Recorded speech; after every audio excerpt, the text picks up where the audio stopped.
Hi everyone, thank you for coming in this evening for the book discussion. We're going to be, Aditya and Karthik are going to be discussing Poles Apart.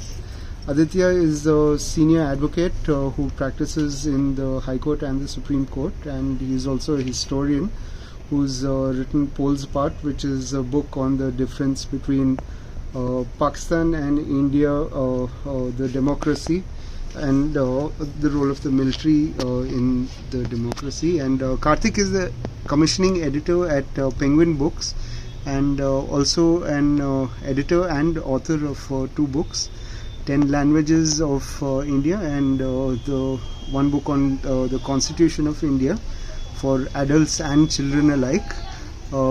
So with that, we'll get started with the discussion. Thank you all for coming and spending your time today evening. Thank you. Thanks, Ravi, and good to see you all. We have a full house. And it's great to be chatting with Karthik, who's actually my editor for this book. So we've decided that we're going to talk less about the book and talk a little more about the whole editorial process that went around this book and generally with Karthik's work, so to make it a little more interesting. So what we're actually going to do is each of us briefly talk about the book and then have a bit of a chat about the editorial process. So I'll let Karthik go first. Okay, since I have the privilege of starting, I'll just tell you how the book came to be. The book came to be, or the beginnings of the book happened very close by from here, in Koshis literally. 3 years from today, in April 2022, I was meeting someone in Koshis, a mutual friend of ours called Pranati. I didn't know Aditya then. And as I was talking to her, Aditya happened to walk in, and Pranati introduced me to Aditya, and Aditya briefly mentioned that he had this PhD thesis on the Indian and Pakistani military, and he wanted to discuss the possibility of turning it into a book. At that point in time, I was not yet in Penguin. I joined only in the first week of May, but I was already looking for authors and books, and then subsequently we met. And I liked his idea very much, and I felt like such a book had not been done before. And the way he put it, I'll just tell you. Now, both the Indian and the Pakistani militaries go back to the British Indian Army, right? And so all the officers who became commanders and officers in the Indian Army and in the Pakistani Army were all fellow officers in the British Indian Army, right? And then after 47, India is formed and then Pakistan is formed. And then very soon you see the armies kind of diverge. In the sense, their roles in society or their roles in government completely diverge. The Indian Army is the very, very straightforward, they stick to their mandate of protecting the country and being the defense of the country and so on. They don't get into politics at all, and they stay that way pretty much. Even when there are whispers that some famous general or army chief is very powerful, very influential, in reality there is actually nothing. There's just a lot of talk. Nothing actually happens. But then you see the Pakistani military within a decade of independence, they literally take over the country, right? They take over the country, they run the country for so many years, civilian governments are formed, they fall because army chiefs throw out the civilian rulers, and even when civilian rulers are allowed, say, an extended period of rule, the army is calling the shots. And you see that even to this day, right? I mean, as of yesterday, literally, the army chief of Pakistan has said what he said about the two-nation theory and Kashmir and all of that. No Indian army chief ever talks on those lines. Indian army chiefs stick to what they are told and what they are supposed to do. They talk about defense, they talk about problems, they may talk about other things, but they never talk about policy decisions or the big picture. They strictly stick to military. And this book exactly tries to do that. Now, what happened? How did the Indian and the Pakistani armies in the independent nations turn out so different? They both go back to the same point of origin, the same mother, so to speak, British Indian Army. But then the Indian army is one way, turns out one way. The Pakistani army is the exact opposite. And that's what this book explores, and that's why the title as well, poles apart. The Indian and Pakistani armies are poles apart in the way they conduct themselves, in the way they think of themselves, in the way they, act out their ideas and so on and so forth. So I thought this kind of book had never been done before. And it's interesting that such a kind of a book came out of Bangalore, because I think south of the Indias we look at things somewhat differently. If a Delhi person had done this book, I don't know how he or she would have done it, but I suspect it wouldn't have been this way. I suspect they would have just talked more about the Indian army and talked more about the Pakistani army, more in terms of capabilities, they are the enemy, stuff like that. They don't do the things the right way, so on and so forth. But this is a very dispassionate view that we in India went one way, the Indian army that is, and our neighbors in Pakistan went completely another way. And that's basically why this book became something of interest, and everyone at Penguin shared that kind of interest. Penguin obviously has published books on the army and all of that, but they also felt that such a book has not been done, which looks at the Indian and Pakistani armies through a very, very fresh lens, right? And that's how this book got published last year. And now Aditya can take over. Thank you, Karthik. And it's actually very nice to hear all of this down the road, because you sometimes take your work for granted, and it's taking me back to the original conversations that I had with Karthik, which was to look at how an unpublished thesis, which is slightly more academic, can be converted to something more readable, and secondly try and bring this unique perspective, if you will, on a topic of this sort. And in fact, that was my challenge when I did the PhD as well, many years ago at Mysore University. And my thesis actually just sat on the back burner for a long time, because I wasn't motivated enough to make it more like a published manuscript, and nor did I find publishers. But the window that I was able to fit in, which Penguin and Karthik found valuable, was that there wasn't really a comparison of India and Pakistan from this perspective. There's a lot of writing on Pakistan. In fact, on this topic, my research with Pakistan was overwhelming because there's too much material. It's the elephant in the room. Everybody is writing about generals and how generals have usurped democracy and how democratic leaders have failed Pakistan. But on the Indian side, as I mentioned in the book, a military coup in India is a non-event, and nobody really writes about non-events, right? We tend to think that non-events are non-issues, but for me the non-event of a military takeover in India is actually a huge part of why we are a democracy today. Even with all our failings, we have to recognize that there could have been times in our history where we could have gone the Pakistan way, and that's the whole India part. Right from the 1962 debacle, when the government would not listen to army generals and we got a bloody nose in with China, all the way to the emergency, to Operation Blue Star and onwards, were all actually tailor-made situations where in Pakistan you would have the military come and take over the next morning. And the fact that it didn't happen in India is something we need to acknowledge and understand, and not take for granted.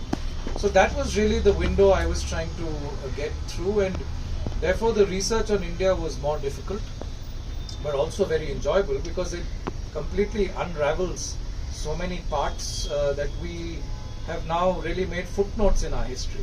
And I always talk about Blue Star as one of them. And incidentally, Karthik has done research around Punjab and Sikh history and caste in Sikhism and so on. And Blue Star's a very interesting episode. It's just that it happened in the 80s. And by the 80s, India had already become, I think, a well-set constitutional democracy. But it was still a very vulnerable part in our history, because you brought in the army in what was a very, not just politically, but religiously delicate operation. And you brought in the army to enter the Golden Temple and take out what the government saw as terrorists, right? And this, not just according to me, but according to many scholars and generals and others, was not an operation for the army. It was something that should have been done locally, but maybe the police was not trusted enough because they were Sikhs, or there could be other complications. There could have been bad advice to the Prime Minister. But that was actually a very explosive situation, and it was one of the very rare times that there was actually a revolt within the army. And a lot of Sikh, not officers but soldiers, revolted. And look, a revolt in Pakistan within the army sometimes, or in Bangladesh, can mean all hell breaks loose. But we were able to contain it. There were many casualties after Blue Star, right? The Prime Minister was assassinated as a result of Blue Star. General Vaidya, who was an army chief, was assassinated. And these are actually not meant to be footnotes. These are big things in your history. But we tuck them away because we seem to have bigger things to talk about. Religion, caste, regional politics, economics. They are probably important in their own right. But this is just an illustrative example I'm giving you of episodes in our history where civil-military relations actually were fairly strained. But they found an equilibrium and things went back to normal. But that normal is not something one should take for granted. And why is it, conversely then, that Pakistan messed up so badly? Like Karthik said, both armies were one and the same at one point. So it's not that one was more professional and the other wasn't. But the key difference was that in the first 10 years, Pakistan didn't have a commitment to a constitutional democracy. Pakistan got its constitution in 56, which is a full 6 years after us, right? And 6 long years, you would say, right at the start, by which time it was a mess. You had factionalism, you had regionalism, you had linguistic divide, and Pakistan is actually hugely divided. We can't make the mistake of thinking that Pakistan is one Islamic state. It's actually divided along many, many lines. Most of, or the most significant of which is actually language and culture. So you have the Punjabis that dominate. And as a result, you had such a breakdown in Pakistan with no constitutional machinery that the army was brought in to deal with riots. Again, like Blue Star, not a job for the army. But because you didn't have a police force and an infrastructure to deal with that, the army suddenly became this nationalistic savior institution. And it gave the army a God complex. And that God complex is there till today, right? And the rest of it, of course, is history. I don't have time to go into it. Read the book if you feel like. But the generals, starting with General Ayub Khan, who was later a field marshal, suddenly saw themselves as saviors. And they had no challenges. They had no elections. You didn't have Jinnah died early. There was really no civil society and civilian leadership to challenge the army, really. Whereas in India, it was the other way around. We had a whole range of top civilian leaders, and all of them actually didn't enjoy the army's role. Nehru and others were very clear that the army was not supposed to be in politics. It was not a freedom-fighting force. So it was seen more as a little bit of a remnant of the British era, because the Indian army, undivided Indian army, fought for the British, right, in the world wars. So poles apart, very contrasting.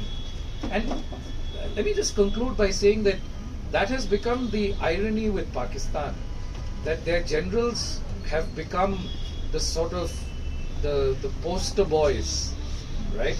Maybe not as much now, and younger Pakistanis have begun to see through it. But historically they've become poster boys, and some of them deservingly so, because the most democratic elections in Pakistan have happened under generals. It's a huge paradox. And their biggest autocrats have been civilians. So there's a part in my book where I quote from Salman Taseer, who was a governor and himself shot dead by his own guards because he spoke out against blasphemy law. Salman Taseer's biography of Bhutto, that is Zulfikar Bhutto, Benazir's father, he says Zulfikar Ali Bhutto saw all his political opponents as subverts, as subversive. Right? So in politics, you're supposed to be professional rivals.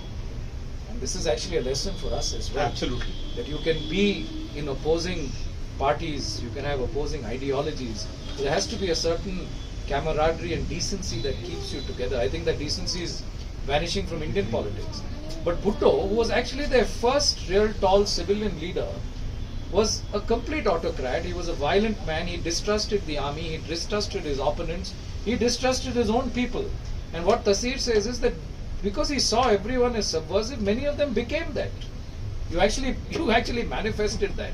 And as a result, he ultimately was corrupt, he was shunned out of office, and he was hanged to death in ignominy. And therefore, Pakistan's experiment in 71 with civilian democracy was really their worst episode possibly. Yeah. So that's the irony of Pakistan. The last thing I'll say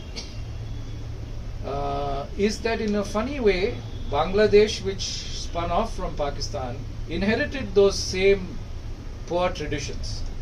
So Bangladesh, and I have to thank Karthik for this, and this is going to be our segue into our conversation as to why editors are important for writers, right? I had no chapter on Bangladesh separately in my original research. I had stuff on 71, but I had not a spun-off chapter on Bangladesh. And Karthik was the one at Koshi's, where else, who said, you must have a 10,000 word chapter on Bangladesh. And I was, of course, cursing. I said, who has the time to write 10,000 words? But it's actually tremendous foresight, I think, that it's found itself, because suddenly, at the same time that the book came out, the whole pack of cards in Bangladesh came crashing down. So despite doing well for 20 years with democracy, etc., at the end of the day, all it took was a student revolt to overthrow Sheikh Hasina and revert to this sort of caretaker. Imagine it's caretaker now, it's going on For almost a year now. Yeah. And that's the lesson I think we need to also take as Indians, which is that you don't take your constitutionalism and your traditions and your democracy for granted. People have worked towards it. There have been sacrifices. There's been a professional armed force that has kept out for good reason. There are other complex reasons also. But like Bangladesh shows, if it's not built into you, it can quickly disappear. And the funny thing is, he wrote a book on largely the Indian and the Pakistani army. It was released last July. Bangladesh collapsed, and suddenly became an expert on Bangladesh. Which he's not. Which he actually wasn't. But then, because Bangladesh was in the book, nobody else had written on the Bangladesh experiment with both martial law, military rule as well as democratic rule, except him. So suddenly, the book talks largely about India and Pakistan, talks very little about Bangladesh. But I think a lot of the publicity that went out focused more on Bangladesh, because at that point Bangladesh was, unraveling. So what got you interested in this topic in the first place? I want to go back there.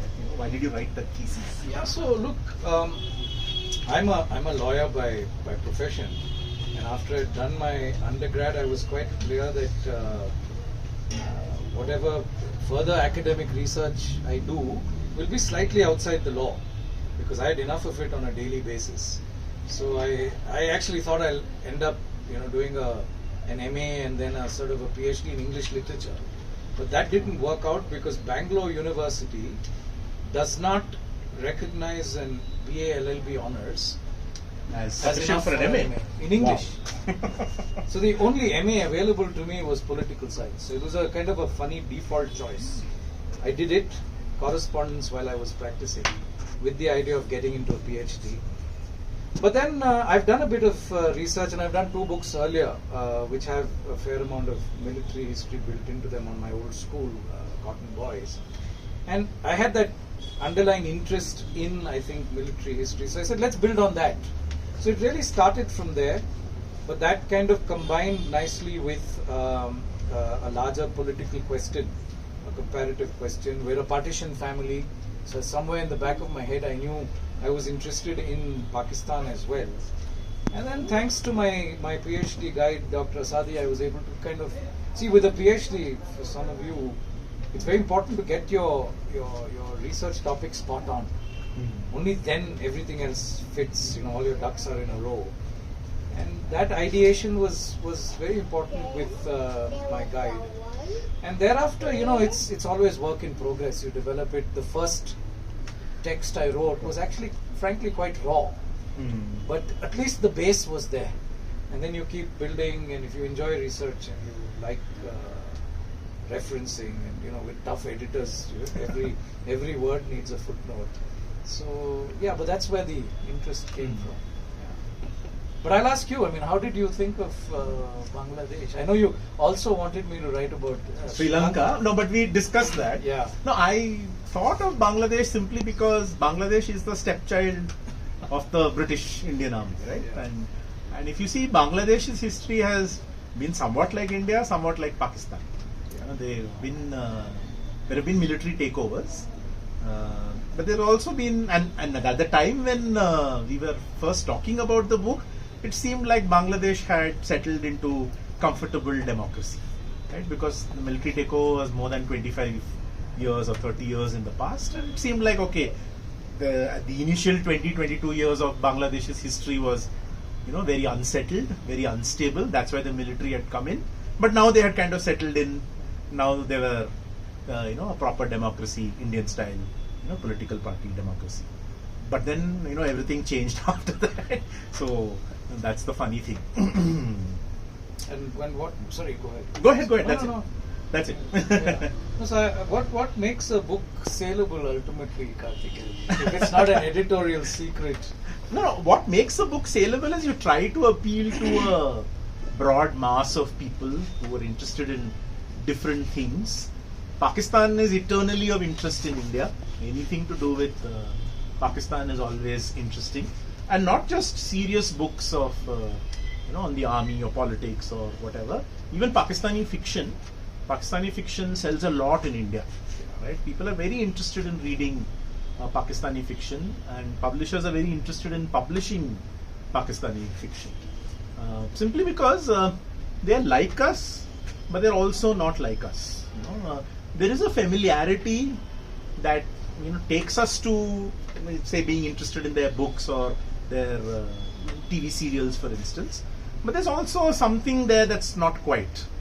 And I think that's an important before thing. I had met Karthik, though my earlier books were with Penguin, I never considered Penguin because I didn't think Penguin Would be in this space. So I had written years ago to OUP, and I'm just sharing this with you if any of you are you know, wanting to publish, which is to stay in the game. You will have rejections. I wrote to OUP, Oxford University Press. They didn't find it research intensive enough. Because their Right, expectation they expect something far more rigorous, which was disappointing. So I said, forget about it, and I chucked it. And at some point in time, you know, when you've talked, I'd done a few talks around my research, and then, you know, somebody said, why don't you speak to another publisher? And I'm forgetting which publisher it is, who I wrote to, and then they wrote back, I don't know if it was polite or not, they said, oh, it was tremendous reading, but we didn't find it saleable enough. You know, so I was like, guys, like, make up your mind. Somebody's saying it's not serious enough, and somebody's saying it's not saleable enough. And at some point, then you're like, forget about it. It's not meant to be published. But this was nice. I guess it's timing, and it took me more than 10 years since my original thesis to. No, I think when you perhaps first reached out to publishers, non-fiction had still not yet caught on the way it has today. You think so? I think so. I mean, roughly 75% of the books that we publish are non-fiction. You know, maybe a decade or more ago, it was not perhaps that much. Non-fiction has become far more interesting. People are writing about interesting things, and because people are writing about interesting things, people want to read about, you know, all kinds of things. I think that's it. But apart from whatever you put into your thesis, did you put anything else into the book in terms of apart from Bangladesh, that is? Yeah. I certainly think I put a lot into it actually, because see, with time, I think your writing style changes for starters. So the one good thing I did, in my own opinion, is when the first COVID break happened, right, and we all had too much time and nothing to do, I actually sat down and practically rewrote my entire manuscript. And I didn't do it with a publication in mind, but somehow I had a gut feeling that someday I'll want to publish. And with that kind of time and concentration, it was great to redo the whole thing, you know. You don't redo the framework. I mean, your framework's the same. But your language changes, your expression, and even your commitment to referencing changes, right? So that was one thing. I think I practically did a complete overhaul during the first lockdown. And as a result, there was also a lot more of updated material. Right?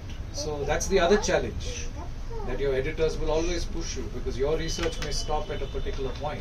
But to then push it. So we also added the last chapter, didn't we, Karthik? Thanks to you. So my research actually for my PhD stopped at 2008. And 15 years is a long time thereafter. And maybe not much has happened in Pakistan comparatively, but you can't leave that gaping hole in your book, because then your critics will tear into it and say, what about the last 15 years? And that was also, I think, very valuable advice from my editor, who's sitting right here, which was, do at least a short chapter on 2008 and beyond. And we've done it, and you'll notice that the writing style is very different there. Somewhat different, It's got less referencing because there's less to write about, but it still closes a loop. So yeah, all of that was new, I would say. So talking about the writing process, I mean, some parts would have been more difficult than the others. They were. I think generally speaking, the India part was tougher, because I told you there isn't A, enough material, and B, the material is again not direct. So you will find a biography of a general, but no general is ever going to talk about political ambition, right? Even if they had it in mind. And there were enough guys who were politically ambitious, but they don't write about it. They give you hints. So you need to now lace, for example, the emergency. The emergency was a situation where potentially the army could have said, what the hell are you doing, Prime Minister? And there were a lot, like General Sinha writes very openly and says, okay, you have an emergency in place, no court has struck it down, but who does a soldier owe their allegiance to? Does the soldier owe the allegiance to the government, to parliament, to the constitution? And these are tough questions to answer, right? For anyone. And for a soldier to say, what's right for my country, is a tough question. I mean, you may say it's none of your business, but people can't look away all the time, right? And a lot of these guys suffered, like Sinha and others were superseded by Mrs. Gandhi because they were probably too outspoken for her. So those were the tough chapters to write, because you'll find a cabinet secretary's memoirs hinting at how the army was treated. You'll find a random reference somewhere that Sam Manekshaw had ambitions, but there's nothing in it. So you start lacing. So I think, to be frank, I think a lot of writing on India around, for example, IPKF, the 71 war, what kind of synergy did the military have with the government? Because I don't want to write obvious things. I have to write about pressure points. Where did the potential breakdown happen, and how did you rein it in? So actually, the entire India section was a tough part. You have to read between the lines. Completely, behind. You have to guess what people's intentions were, what they were actually trying to say, but they were not actually saying. That's right. No, but what I also wanted to bring to before is, there has been army takeover of government in India, not at the national level, but at the state level, especially in the northeast through the AFSPA. I think that is something where, and even that did not translate into any national ambitions for takeover. I think that's an interesting. You're absolutely right, and that's also a chapter we added through collaboration. And AFSPA is a square peg in a round hole, because I've always told people, I said, imagine if the entire country was under AFSPA. That is military rule. It's no different. Technically, But again, there's a thin line, or maybe not such a thin line, that we have to draw. See, AFSPA is the civilian government inviting the army. Then there are coups where the army is usurping. We also need to see that, and maybe that's where my understanding as a constitutional lawyer comes in.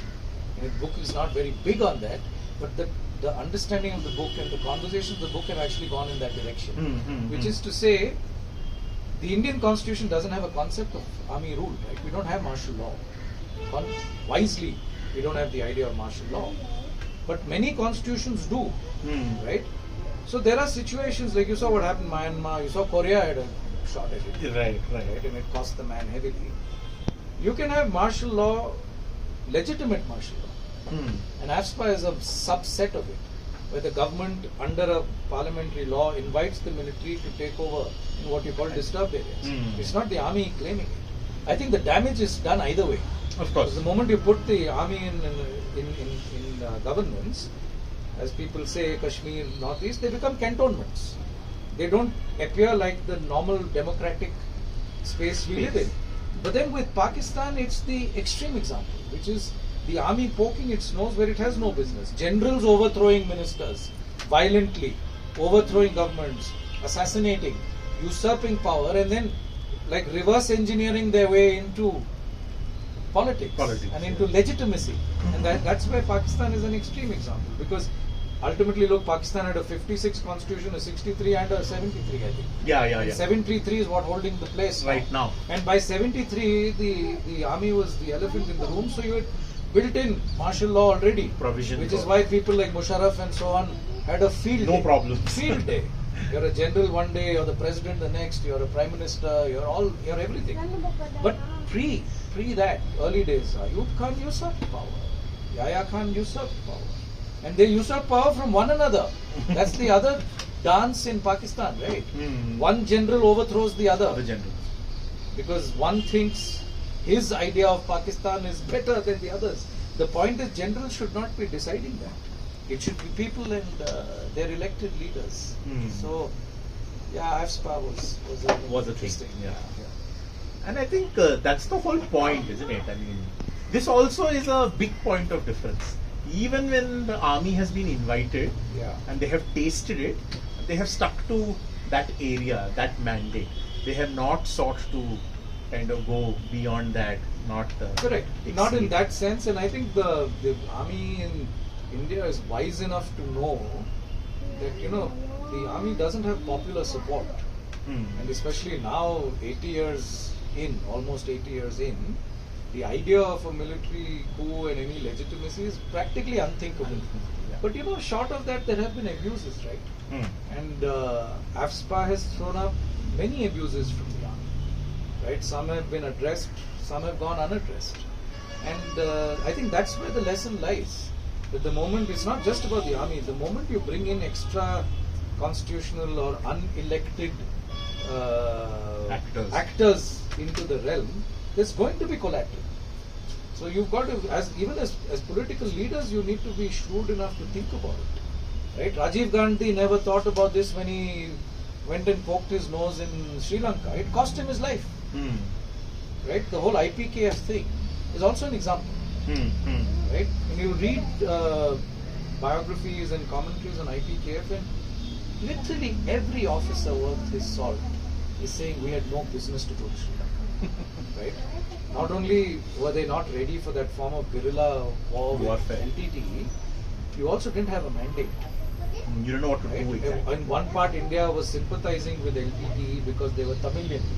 There was one funny connection. The other was we wanted to have a peacekeeping force and back Sri Lankan government. That's a very mixed signal to a fighting force. Who are you fighting for? What's the cause? And so much so that it cost the Prime Minister. Literally cost the Prime Minister's life. It was a military operation that cost him his life. Right? So in all of these asymmetrical situations, I do think people have to think about how you're using the army, how you're Balakot. Right? If you read the Caravan cover story by Sushant Singh, by all accounts, Balakot was a disaster. But it funnily became the ground on which the government won.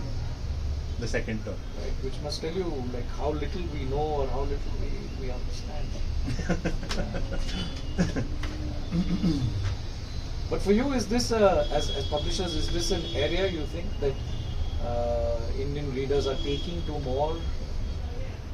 So a few years ago, noticing the upsurge of interest in army and battles and heroism, etc., Penguin actually floated an imprint called Penguin Weave. Yeah. Right. I mean, we decided not to publish your book in that imprint because it did not suit it. That imprint is more about battles, heroes, heroisms, and stuff like that. So it has a very different kind of outlook to the kind of books that they publish. So yeah, there is a lot of interest. And funnily enough, I'm publishing another book this month, and this is by a Sri Lankan admiral. I see. Yeah, Oh, and interesting.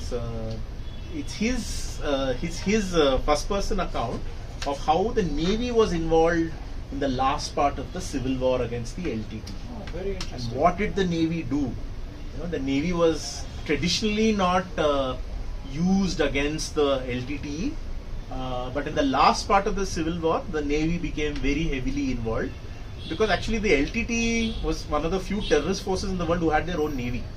There was something called the Sea Tigers, and they were using it very, very effectively. They were using the Sea Tigers to go to these warehouse ships somewhere in the middle of the ocean to bring arms and then to continue the battle. So then who could stop that? Only the Navy could stop. Only they had the ability to fight on the sea. The Army obviously, or the Air Force obviously, do not have that ability. So that's another interesting book that I'm publishing. And that's obviously it's an admiral's take about his role and the Navy's role.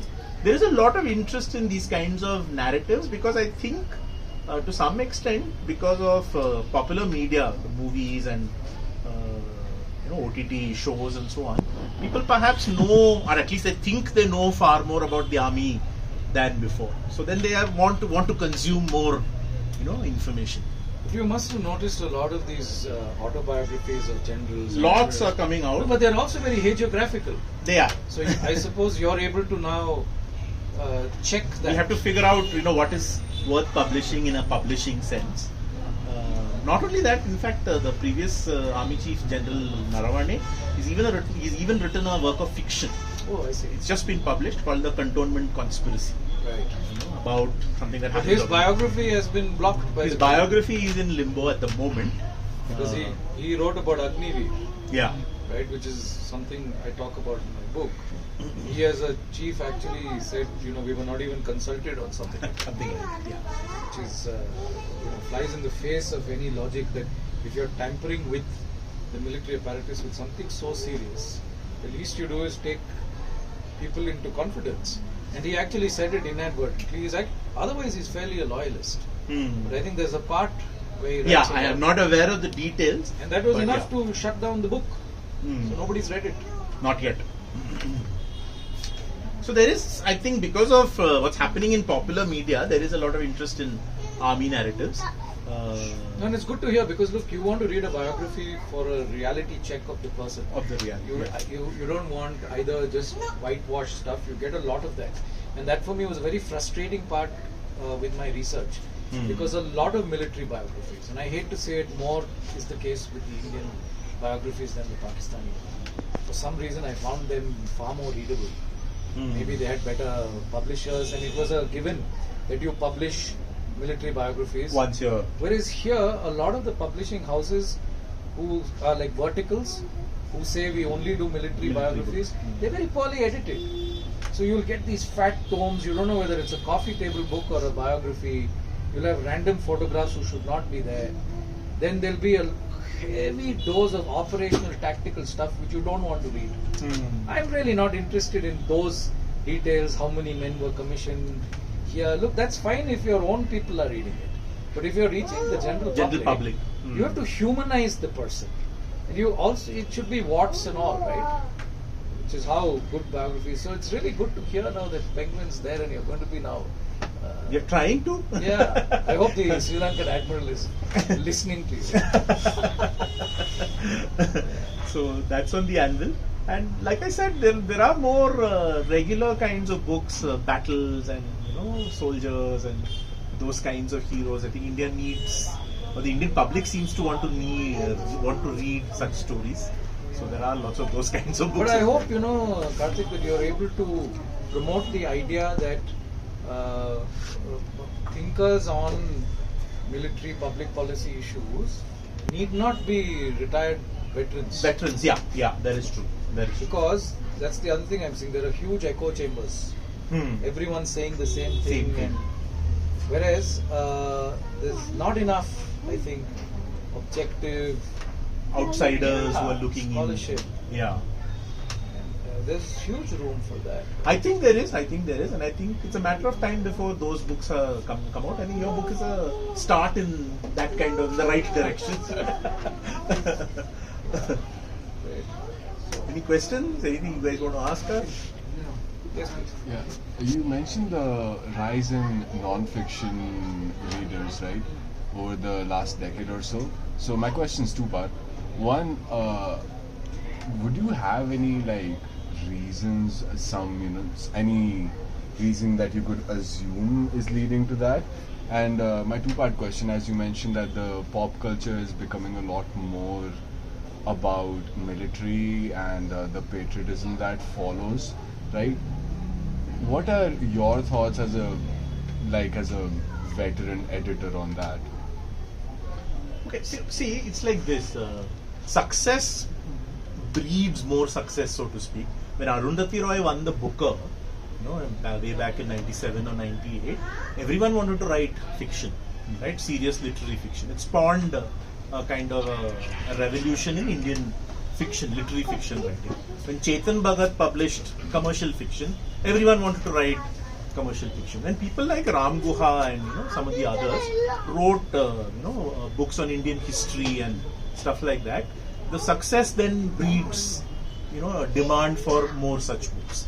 So that is really why non-fiction is having a moment. Whether it is Ram Guha, whether it is people like Shashi Tharoor, popular figures whom we know otherwise, who then write very, very readable non-fiction books about Indian history or prominent personalities. So the trend may not have begun from the readers, but from the writer's success. From the success of certain books, the success of certain kinds of books. Along the similar line, the second part of my question, right? It's a thing we see in film culture, mainstream Bollywood film culture, in India currently as well, where for the past decade or so, you have your usual, you have every year Akshay Kumar has to come out with a super patriotic flick. Okay, and films of the He's sort. going to play Sunita Williams. That can't be true. That's a joke. So, films like that, right? And we saw the beginning of it, actually, oddly enough, my brother and I were talking about it yesterday, about this film called Uri. Yeah. So we were talking about, we're from Jammu, so we watched that film way early too, and so he also watched it, and everything, right? There's a whole trend that started perhaps with the current government, with the whole patriotism in the military, right? So in the film as well and in the literary culture as well. What are your thoughts on that? No, see, the thing is, pop culture is like that, right? I mean, if you're as old as both of us are, you'll remember, you won't remember, but I can tell you that way back in, I think, 88, 90, at the end of the 80s, when there were lots of violent masala films, suddenly you had a QSQT and a Maine Pyar Kiya which succeeded beyond anyone's imagination, and suddenly all through the early 90s you had romance films. Many romance films, one after the other. Right? That's how pop culture is. Something succeeds and then everyone runs behind that.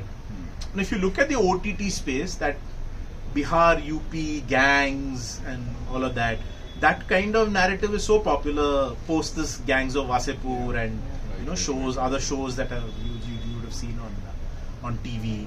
So pop culture tends to repeat itself. One thing becomes successful, then everyone wants to try and see till the next big thing comes up, and you don't know when that's going to come up. So right now that's what's happening. Some things have become successful. Now everyone says, okay, then why reinvent the wheel? Let's all do that. Let's all write that kind of book or make that kind of movie or make that kind of series. That's how I think it is. So, but as publishers, you can't only publish one kind of book. So you're actually constantly trying to publish other kinds of books to see, perhaps something will go against the current trend. And when it does, it does. Then you'll see. It makes a new trend. Yeah, then it'll a whole new path is forged, and you have a whole new kind of thing that you want to do now. That's how it works. I think that with the current trends in the world politics, multilateral, bilateral relations, and really the degradation of those relations, and even the Trump administration, I think that's part of the reason why the nationalist sentiment towards the military, towards our own political parties and the government comes up. Yeah, you're right. I mean, it's also a lot of propaganda, clearly, and films and books are Part of it. that. And it's about what people want to consume, what you can milk and get mileage out of. Yeah. Right? As I was giving you the example, the whole Balakot thing. If you read this piece, and some of us have known about it earlier, it should have actually cost the government hugely. But on the other hand, it became this fantastic platform to build this nationalistic fervor on. That's the challenge with films now, right? You have these Chava type films which are out, which are feeding and becoming successful. You have a book on Jyotirbai Phule which is censored because it talks about caste, and those are the uncomfortable truths we don't want to see. How that works in a larger international paradigm, of course, I think there's generally a shift worldwide towards a certain right-wing, nationalistic, top-down, centrist form of government. People seem to like it everywhere. That's The how it is. uncomfortable things don't some people don't want them talked about. Just with the internet and everything, the access to quick media, we are too focused on that, and we are too unfocused and too unaware of what's actually happening around us. Yeah, and look at what is it? Starlight, right? What is it? Elon Musk's Starlink. And the effect. Thank you. The effect that it had on the American election is so palpable. The fact that he and his kids and their nanny can be sitting in the White House and driving world policy tells you that everything is not what we see. Like, power actually lies somewhere else. Strings are being pulled elsewhere. Elections and thought process is being manipulated so deeply. AI, deepfakes, they're all here to stay. Because the government finds it quite easy, every government finds it quite easy to hide behind propagandist films and media and books even. So, and they can pretty much create their own narrative Yeah, which they are. and completely rewrite the history and hide most parts of the history. For sure. Look, it takes you back to, this conversation, like how many people are reading as opposed to watching, right? In your film versus a reel, if your attention span is then down to 20 seconds, you literally want to tell me about Mughal history in 20 seconds, right? And somebody can easily make that a capsule that's tailoring your thought in a particular direction. It's just about planting that seed, absolutely, right? That seed of prejudice. That grows. Alongside that is the whole AI algorithm thing, which is to start then feeding you only that, right? So if you're watching that, when you're reading, not even reading, you're watching that, then you have a film that's feeding that, you're a goner, right? Where is the middle path? I'm so happy that Karthik said the book is dispassionate in that sense. It's not a certificate. It's not a jingoistic certificate saying, look, we got everything right and Pakistan got everything wrong. That's a very lame approach to something this serious, right? The book also talks about the flaws of the military. You must address that, right? And only then are you getting to something objective. But I think that zone is melting away. That zone is, I don't know, I don't think people are comfortable with critical discourse. I think people just want to hear plain Especially things when, that make them feel especially good. when they've already chosen their leaders, chosen their representatives. So to not be able to trust them for the next 5 years, that must be a huge part of it. So you need simplistic narratives then. Yeah, right? That very straightforward narrative. Everything is good, everything is fine. That kind of narrative has become the norm. It wasn't. So I have a question, sorry.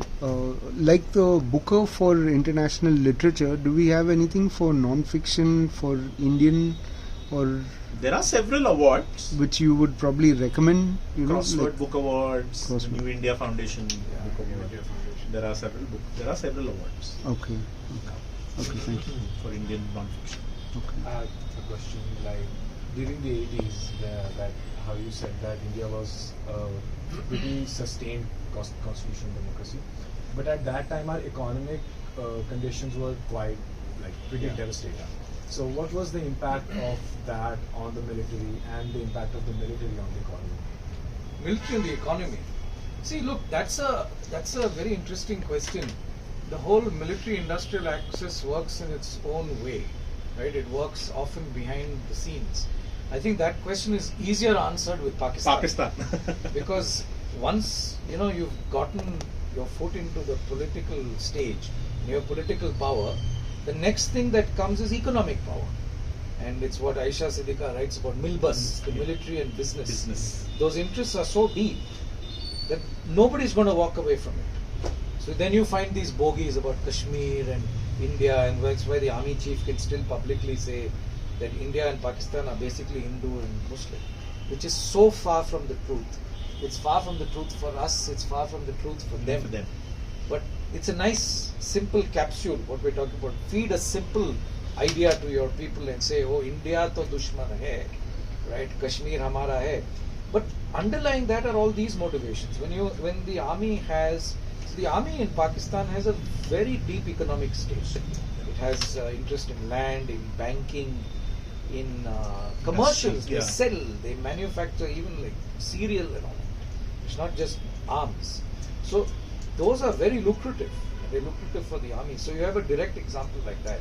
You have a less direct example, let's say, with funding wars and how important wars are to keep the military establishment going, the industrial production, war industry going. So I was reading somewhere that the war in Ukraine was something that America had a deep interest in for years to sustain their whole economic military production interests. Their arms industry. So that's again like a state in itself. And once those motivations, there was there in Iraq, right? That was there post 9/11. They're always there, and those interests are so deep that the larger national interest and all this lip service to doing the right thing is immaterial. They just kind of follow. But with India, it's more difficult to answer that because the military, in that sense, has not gotten the same level of economic stronghold that Pakistan is. So, like for example, in Bangalore, a lot of prime land belongs to the military, but it's still regulated. And in a funny way, the military has got the short end of the straw. So the veterans are fighting for pension. You're not as well looked after as the others. So there's a skewed economic relationship as far as India is concerned. No, even in the US, the veterans don't get their pensions. They don't get their, despite it being a very rich military industrial complex. Oh, sure. That complex cuts, differently. In fact, non-military people benefit from it. Private interest. Yeah, private interest. Yeah, because I think most of their expenditure is on production instead of actually fighting. Yeah. And actually funding their armies, because even the Israel, Palestine, Ukraine, Russia, and every major conflicts going on, the US has always benefited from it, owing to their defense and military exports. And about the 80s, your other question about the economic thing. Interestingly, it was a kind of an economic breakdown also that led to the emergency. Like Mrs. Gandhi was challenged by JP, amongst other things, on her economic decisions and policies. And what should have actually been a direct political electoral result became a forced emergency. She got away with it in a sense, but nobody would ever want to repeat that directly, right? And it cost her thereafter. She lost big time. That was the birth of the BJP, funnily enough. Right? If she had played it smarter, the Congress could have held its own for decades. But when you come to the 80s, a lot of other random and sharp things happened, like I talked about. Like just the assassination of Mrs. Gandhi meant Rajiv Gandhi, who was a non-politician, pilot, could fly into India and win a landslide, win on a sympathy wave. Right? So at that point, people are not thinking economics. Yeah. And we had the worst Sikh riots, right? Post that. So where's the economics in that? It was nationalism. It was hero worship. It was jingoism. So yeah. So the 80s were a different ballgame, and then that led you to the economic liberalization of the 90s, which is of course that's a different conversation. Yeah. Shall we stop? Okay. Thank you very much, Thank you. Aditya. Thank you, Karthik, for a wonderful evening discussing the book and a little bit more. And looking forward to reading the book, and wish you the best with the sales for the book. Thank you. Thanks. Okay. Thank you very much. Cheers. Thank you everyone for coming. Thank you, everyone.